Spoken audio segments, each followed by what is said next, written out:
നമസ്കാരം. മലയാളി വാർത്തയിലേക്ക് സ്വാഗതം.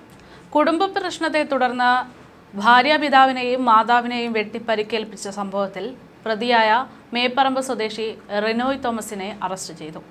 പാലക്കാട് ടൗൺ നോർത്ത് പോലീസാണ് ഇയാളെ പിടികൂടിയത്. കഴിഞ്ഞ ദിവസമാണ് കേസിന് ആസ്പദമായിട്ടുള്ള സംഭവം ഉണ്ടായത്. കുടുംബ പ്രശ്നത്തെ തുടർന്ന് മകളുടെ ഭർത്താവായ റിനോയ് ഈ ഭാര്യ വീട്ടിലേക്ക് ഇടിച്ചു കയറുകയും അവിടെ നിന്ന് മുളകുപൊടി വിതറിയ ശേഷം ഇരുവരെയും വെട്ടി പരിക്കേൽപ്പിക്കുകയുമായിരുന്നു. റിനോയും ഭാര്യ രേഷ്മയുമായിട്ടുള്ള കുടുംബ പ്രശ്നങ്ങളാണ് ഈ ആക്രമണത്തിലേക്ക് കലാശിച്ചതെന്നതാണ് വിവരം. 14 വയസ്സുള്ള മകനോടൊപ്പം കഴിയുന്ന ഇയാൾ പിരിയാരിയിലെ രേഷ്മയുടെ വീട്ടിലേക്ക് എത്തുകയും റിനോയ് ഭാര്യ പിതാവിനെയും മാതാവിനെയും ആക്രമിക്കുകയുമാണ് ഉണ്ടായത്. മുളകുപൊടി എറിഞ്ഞ ശേഷം ക്രൂരമായി വെട്ടുകയും കുത്തി പരിക്കേൽപ്പിക്കുകയും ഒക്കെ ചെയ്തിരുന്നു. സാരമായി പരിക്കേറ്റ ടെറിയും ഭാര്യ മോളിയും ഇപ്പോഴും ആശുപത്രിയിൽ ചികിത്സ തുടരുകയാണ്. ആക്രമണത്തിന് ശേഷം തന്റെ മകനൊപ്പം രക്ഷപ്പെട്ട റിനോയ് തോമസിനെ പിന്നീട് മംഗലാപുരത്ത് നിന്നാണ് പോലീസ് കഴിഞ്ഞ ദിവസം അറസ്റ്റ് ചെയ്തത്. ബന്ധുക്കളുടെ ഫോൺ വിളി കേന്ദ്രീകരിച്ചുള്ള അന്വേഷണത്തിലാണ് യുവാവും മകനും ഒളിച്ചു കഴിയുകയാണെന്ന് പോലീസ് മനസ്സിലാക്കുന്നത്. ഇതിന്റെ അടിസ്ഥാനത്തിൽ സ്ഥലം കണ്ടെത്തി അവിടെ നിന്ന് ഇയാളെ കണ്ടെത്തി അറസ്റ്റ് ചെയ്യുന്നത്. റിനോയ് തോമസിനെ ആക്രമണം ഉണ്ടായ വീട്ടിലെത്തിച്ച് പോലീസ് തെളിവെടുപ്പ് നടത്തി കഴിഞ്ഞു. യാതൊരു ഭാവഭേദവുമില്ലാതെയാണ് ആക്രമണ രീതി റിനോയ് പോലീസിനോട് വിശദീകരിച്ചിരിക്കുന്നത് എന്നാണ് വിവരം. ഭാര്യയോടുള്ള വൈരാഗ്യമാണ് തന്നെ ഈ ആക്രമണത്തിന്റെ കാരണമായി മാറിയത് എന്നാണ് റിനോയ് പോലീസിന് നൽകിയിരിക്കുന്ന മൊഴി. ഭാര്യയെ അന്വേഷിച്ചാണ് താൻ അവിടെ എത്തിയതെന്നും എന്നാൽ മാതാപിതാക്കൾ ആ സമയത്ത് തന്നോട് കയർത്ത് സംസാരിച്ചു എന്നും അത് തന്നെ പ്രകോപിപ്പിച്ചു എന്നും ഇതാണ് ആക്രമണത്തിന് കാരണമായതെന്നും പോലീസിന് മൊഴി നൽകിയിരിക്കുകയാണ് യുവാവ്.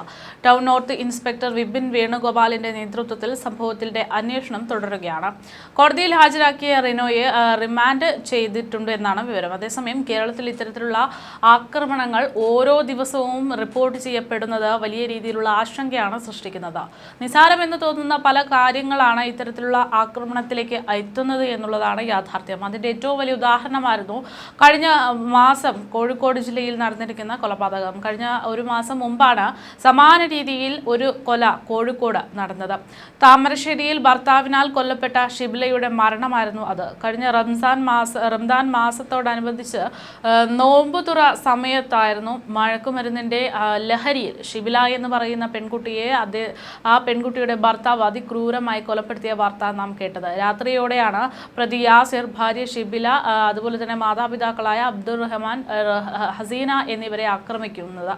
കഴുത്തിന് വെട്ടേറ്റ യാസിറിന്റെ ഭാര്യ ഷിബില ആശുപത്രിയിൽ എത്തിച്ചതിന് പിന്നാലെ തന്നെ മരണപ്പെടുകയായിരുന്നു. മയക്കുമരുന്ന് മാഫിയയുടെ ക്രൂരതയുടെ ഏറ്റവും വലിയ രക്തസാക്ഷിയായി ഷിബില മാറിയെന്നാണ് അന്ന് പലരും പറഞ്ഞത്.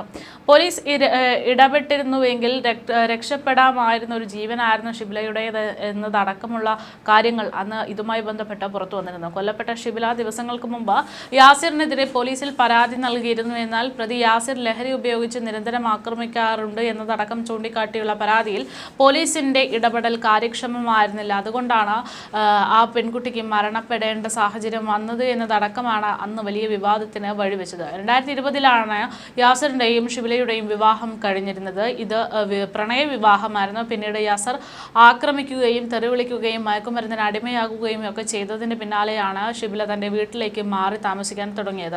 പലപ്പോഴും മധ്യസ്ഥ ചർച്ചയിലൂടെ ഈ പ്രശ്നങ്ങളൊക്കെ പരിഹരിച്ചുകൊണ്ട് കുടുംബം വീണ്ടും ഇവരെ ഒന്നിപ്പിക്കുകയായിരുന്നു. പക്ഷേ സാഹചര്യം വളരെ മോശമായതിനെ തുടർന്ന് ഷിബില തന്റെ വീട്ടിലേക്ക് പോയതാണ്. തന്റെ സ്വർണം പണയം വെച്ചെടുത്ത പണം കൊണ്ട് യാസിർ ലഹരി ഉപയോഗിച്ചു എന്നും മറ്റു ദൂർത്ത് ചെയ്തു എന്നും ഒക്കെയാണ് പിന്നീട് ഇവർക്ക് പ്രശ്നത്തിന് കാരണമായിട്ട് റിപ്പോർട്ടുകൾ പുറത്തു വന്നത്. നിരന്തരമായിട്ടുള്ള മർദ്ദനം സഹിക്കാതെയാണ് ഷിബില ദിവസങ്ങൾക്ക് മുമ്പ് സ്വന്തം വീട്ടിലേക്ക് എത്തിയത്. എന്നാൽ തന്റെയും മകളുടെയും വസ്ത്രം ഭർത്തൃവീട്ടിൽ തിരിച്ചെടുക്കാൻ അനുവദിക്കണം എന്നതടക്കം ചൂണ്ടിക്കാട്ടിയുള്ള ഷിബിലയുടെ പരാതി പോലീസ് കൃത്യമായി മനസ്സിലാക്കിയിരുന്നില്ല. യാസിറിനെതിരെ കൃത്യമായൊരു നടപടി എടുത്തിരുന്നില്ല. പക്ഷേ അതിൻ്റെ ഭാഗമായിട്ട് യാസിർ പിന്നീട് ലഹരി ഉപയോഗിക്കുന്നു. അതിനിടയിലാണ് ഇത്തരത്തിൽ ഒരു വൈകുന്നേരം ആ വീട്ടിലേക്ക്, ഭാര്യ വീട്ടിലേക്ക് കയറി ചെന്ന് അവിടെ അതിക്രൂരമായിട്ടുള്ള കൊലപാതകം നടത്തുന്നത്.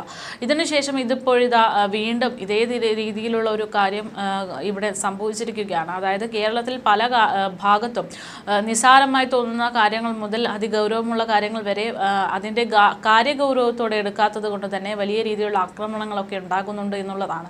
ഒരു കൊലപാതകം എന്ന് തന്നെയായിരുന്നു ഇപ്പോൾ ഈ സംഭവത്തിലും ഉണ്ടാകേണ്ടിയിരുന്നത്. പക്ഷേ അവരുടെ ഭാഗ്യം കൊണ്ട് എന്നോണം അവരിപ്പോൾ ആശുപത്രിയിലെത്തി ജീവൻ നിലനിർത്തുകയാണെങ്കിലും ജീവനോട് മല്ലിടുന്നു എന്ന് തന്നെ പറയണം. ഗുരുതരമായിട്ടുള്ള അവസ്ഥയിൽ തന്നെയാണ് അവർ കഴിയുന്നത്. ചികിത്സ തുടരുകയാണ് എന്നാണ് വിവരം. എന്തായാലും കേസിൽ പ്രധാന പ്രതിയായിട്ടുള്ള റിനോയിനെ പോലീസ് അറസ്റ്റ് ചെയ്തിട്ടുണ്ട്. ഈ കുടുംബ വൈരാഗ്യത്തെ തുടർന്നിട്ടുണ്ടായിട്ടുള്ള ഭാര്യ പിതാവിനെയും മാതാവിനെയും വെട്ടിപ്പരിക്കേൽപ്പിച്ച സംഭവത്തിൽ റിനോയ്ക്കെതിരെ കേസ് രജിസ്റ്റർ ചെയ്തിട്ടുണ്ട്. ഇയാളെ സംഭവസ്ഥലത്തെത്തിച്ച തെളിവെടുപ്പ് പോലീസ് നടത്തി എന്നാണ് വിവരം. തന്നോട് കാണിച്ചിരിക്കുന്ന പെരുമാറ്റ രീതിയാണ് തന്നെ പ്രകോപനത്തിന് ഇടയാക്കിയത്. താൻ ഭാര്യയെ അന്വേഷിച്ചാണ് ആ വീട്ടിലേക്ക് ചെന്നത്. പക്ഷേ തന്നോട് ഭാര്യ പിതാവും ഭാര്യ മാതാവും ദേഷ്യപ്പെട്ടു. അത് തന്നെ പ്രകോപിതനാക്കി. അതിനാലാണ് താൻ ഇത്തരത്തിലൊരു ആക്രമണം അഴിച്ചുവിട്ടത് എന്നാണ് പ്രതി ഇപ്പോൾ പോലീസിന് നൽകിയിരിക്കുന്ന മൊഴി.